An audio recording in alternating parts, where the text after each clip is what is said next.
अगर आपको भी इंग्लिश में कुछ भी नहीं आता, बिल्कुल ज़ीरो से इंग्लिश सीखना चाहते हैं, यहाँ तक कि छोटे छोटे जो वर्ड्स होते हैं वो भी आप नहीं पढ़ पाते हैं, आप चाहते हैं कि किताब पढ़ना सीखें, बुक रीडिंग करना चाहते हैं, तो ये जो क्लास है सिर्फ आप लोगों के लिए है। बहुत ही यूज़फुल रहने वाली है। यहाँ पर स्टोरी की हेल्प से आप इंग्लिश पढ़ना सीखेंगे। इंग्लिश पढ़ने के साथ, इंग्लिश रीडिंग के साथ साथ यहाँ पर जितने भी वाक्य रहेंगे उनका हिंदी में अर्थ, यानी कि हिंदी में उसको मैं ट्रांसलेट करूँगी। जितने भी वर्ड्स रहेंगे, एक एक वर्ड को यहाँ पर पढ़ना बताऊँगी कि किस तरीके से पढ़े जाएंगे, किस तरीके से उनका प्रोनाउंसिएशन रहता है, उनकी हिंदी में मीनिंग भी आप साथ के साथ जानेंगे।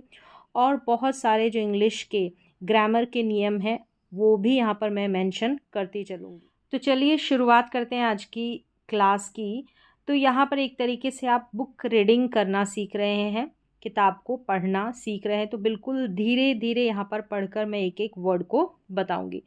तो स्टोरी देखें। सबसे पहले स्टोरी है the story of a boatman. Boatman का मतलब होता है नाव वाला या नाव को चलाने वाला, उसको बोलते हैं बोटमैन। ऑफ का मतलब होता है का, के, की, यानी कि नाव को चलाने वाले की। ए का मतलब एक। तो ये जो कहानी है, स्टोरी का मतलब कहानी, ये कहानी है नाव को चलाने वाले की, यानी कि नाव वाले की। चलिए स्टोरी क्या है यहाँ से स्टार्ट करेंगे। वन डे, एक दिन। वन डे एक दिन। अ मैन, एक मैन, मैन का मतलब व्यक्ति या आदमी। वांटेड, इसको पढ़ेंगे वांटेड। वांटेड का मतलब चाहता था या चाहती थी हिंदी में। टू क्रॉस, वो चाहता था क्रॉस करना, यानी कि पार करना। द रिवर, द रिवर यानी कि उस नदी को। फिर से देखें। One day a man wanted to cross the river, यानी कि एक दिन एक व्यक्ति एक नदी को पार करना चाहता था। ही, अब चाहता था, अगर बात करें इस सेंटेंस में, अगर आप टेंस को पहचानना चाहते हैं तो सबसे पहले सब्जेक्ट जो है अ मैन, इसके बाद में ये जो वांटेड दे रखा है ये है वर्ब, ये है क्रिया, और ये वर्ब की सेकंड फॉर्म है। इससे पहचाना जाएगा कि वर्ब की सेकंड फॉर्म एक ही टेंस में यूज़ होती है, वो है पास्ट टेंस जो होता है, सिंपल पास्ट टेंस, उसी में यूज़ होता है वर्ब की सेकंड फॉर्म का, अगर सकारात्मक वाक्य बनाएंगे तो। फिर देखें। ही सेट, वह यहाँ पर किसी व्यक्ति के लिए यूज़ होता है। तो यहाँ पर वह कौन है? बोटमैन। अब दोबारा से बार बार बोटमैन नहीं लिखा रहेगा, यानी ये जो अ मैन है, इस अ मैन के लिए यहाँ पर ही का यूज़ हुआ है। ठीक है, तो ही यानी कि वह, सेट बैठा, इन में, अ एक, स्मॉल, स्मॉल छोटी, बोट यानी कि नाव, यानी कि वह एक छोटी नाव में बैठा। He sat in a small boat. अब यहाँ पर वर्ब देखें, सेट है, तो ये वर्ब को आप देखेंगे, वर्ब को पकड़ेंगे तो ये वर्ब की सेकंड फॉर्म है, यानी कि सिंपल पास्ट का ये वाक्य है। तो इस तरीके से आप वर्ब को देखकर टेंस को भी जान सकते हैं। तो यहाँ पर सबसे पहले मैं रीडिंग और हिंदी में ट्रांसलेशन पे ही फोकस करने वाली हूँ। तो चलिए देख लेते हैं अगला सेंटेंस। अ बोटमैन वॉज, यानी कि एक बोटमैन, बोटमैन नाव वाला या नाव को चलाने वाला।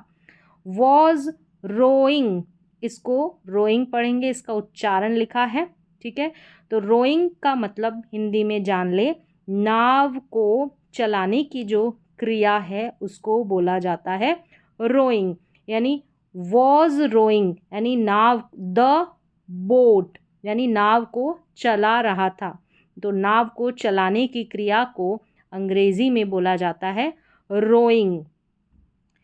नेक्स्ट सेंटेंस है यहाँ पर, the man asked, the man यानी कि उस व्यक्ति ने, आस्क्ड पूछा, डू का मतलब शुरू में डू आ रहा है तो हिंदी में हम बोलेंगे क्या, यू आप या तुम्हें, क्या आप या आपको, नो का मतलब जानना, पता होना, तो क्या आप जानते हैं इंग्लिश, क्या बोला कि डू यू नो इंग्लिश, क्या आप अंग्रेजी जानते हैं, do you no English. The boatman said, the boatman यानी कि उस नाव वाले ने कहा, सेड नो सर, नहीं सर का मतलब श्रीमान या महोदय हिंदी में।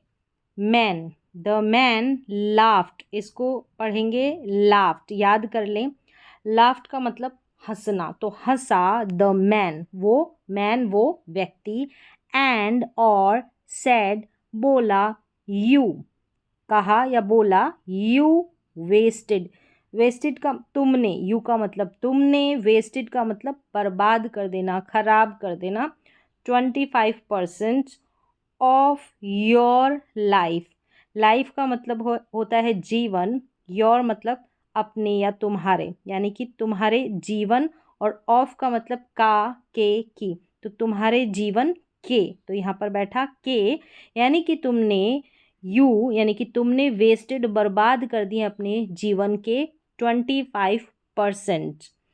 आफ्टर के बाद, आफ्टर का मतलब के बाद, सम कुछ, टाइम यानी कि समय, आफ्टर सम टाइम कुछ समय बाद, द मैन यानी कि उस व्यक्ति ने, आस्क्ड पूछा, द मैन आस्क्ड डू का मतलब यहाँ पर शुरू में आ रहा है तो हम बोलेंगे क्या, ट्रांसलेशन करते वक्त, क्या तुम, यू का मतलब तुम, तुम्हें या आपको, नो क्या तुम्हें या आपको पता है, नो का मतलब पता होना या जानना, science, do you no science, क्या आप साइंस विज्ञान जानते हैं, यानी कि इसके बारे में, तो विज्ञान जानते हैं, do you no science. The boatman sad यानी कि उस बोटमैन ने, नाव को चलाने वाले ने, सैड क्या जवाब दिया, क्या बोला, सैड नो सर, नहीं सर। द मैन स्माइल्ड, यहाँ पर है स्माइल्ड, स्माइल्ड का मतलब स्माइल करना, मुस्कुराना होता है, तो स्माइल्ड मुस्कुराया, द मैन यानी कि वो व्यक्ति मुस्कुराया, एंड और सैड और क्या कहा, और सैड कहा, यू वेस्टेड यानी कि तुमने बर्बाद कर दिए हैं 50% of your life, of your life यानी कि अपने जीवन के, योर लाइफ यानी कि तुम्हारे जीवन के, अपने जीवन के, ठीक है, ऑफ के, अपने जीवन के 50% जो है वो बर्बाद कर दिए हैं। देन द मैन आस्क्ड, फिर यानी कि आगे, द मैन उस व्यक्ति ने पूछा, आस्क्ड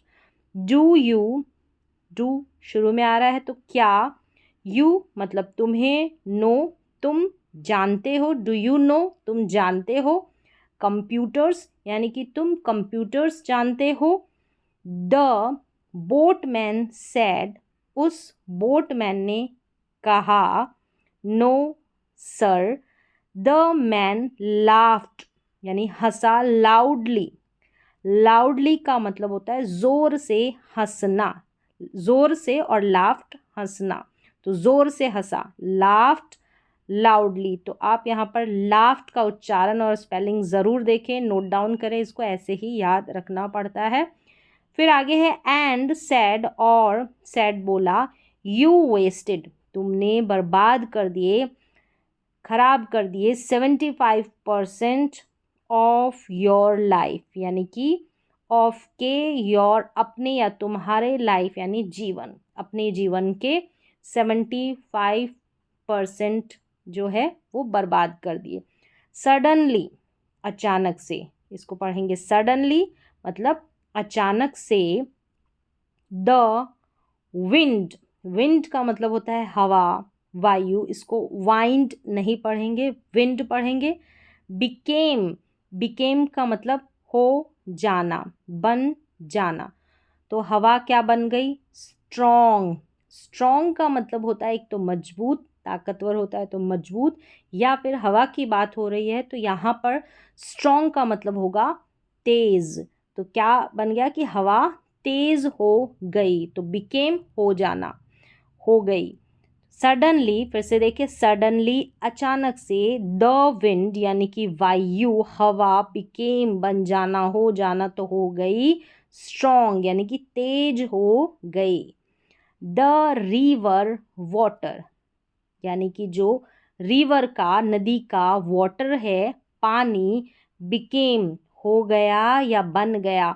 यहाँ पर इसको विल्ड नहीं पढ़ेंगे, वाइल्ड पढ़ेंगे। वाइल्ड का मतलब होता है एक तो जंगली, वाइल्ड एनिमल होते हैं वैसे जंगली, वाइल्ड का मतलब, और दूसरा होता है कि अनियंत्रित हो जाना या तूफानी हो जाना, तो उसे भी बोला जाएगा wild.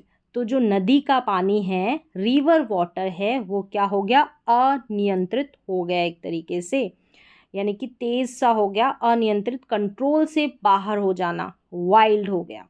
The river water became wild. The boat started, जो बोट है यानी कि नाव है, स्टार्ट का मतलब शुरू हो जाना, ठीक है, कुछ भी काम शुरू हो जाना, होने लगना, तो ऐसा। तो the boat started to sink, sink का मतलब है डूबना, तो डूबने लगी, ठीक है। स्टार्टेड का मतलब हो गई, लगा, लगी, शुरू होना, तो यहाँ पर डूबने और स्टार्टेड का यहाँ पर निकल कर आया लगी। नाव डूबने लगी। फिर आगे है द बोटमैन, द बोटमैन यानी कि नाव चलाने वाला, उसने आस्क्ड द मैन, अब उस इतनी देर तो जो आदमी, जो व्यक्ति, द मैन जो था, उस नाव में बैठा था, उसने क्वेश्चन किए, प्रश्न किए। अब नाव चलाने वाले ने पूछा, आस्क्ड द मैन, उस मैन से, उस व्यक्ति से क्या पूछा? डू, क्या, यू, आप या तुम्हें या तुमको, नो यानी कि जानते हो, क्या आप नो जानते हो? हाउ टू स्विम, स्विम का मतलब तैरना, हाउ यानी कि कैसे, कि तैरते कैसे हैं, क्या आप जानते हो? Do you know how to swim, ये प्रश्न किया बोटमैन ने, नाव चलाने वाले ने। द मैन सेड, उस व्यक्ति ने बोला नो। द बोटमैन यानी कि वो बोटमैन, नाव चलाने वाला। देन यू हैव, फिर क्या कहा? देन फिर, यू हैव वेस्टेड यानी कि तुमने कर दिए, यू हैव वेस्टेड, हैव के साथ वेस्टेड है यानी कि कोई काम कर दिया, बर्बाद कर दिया, वेस्ट कर दिया, 100% ऑफ योर लाइफ, यानी कि फिर तुमने अपने जीवन के, फिर आपने अपने जीवन के 100% जो है अपनी लाइफ को बर्बाद कर दिया, अपने जीवन के 100% बर्बाद कर दिए हैं।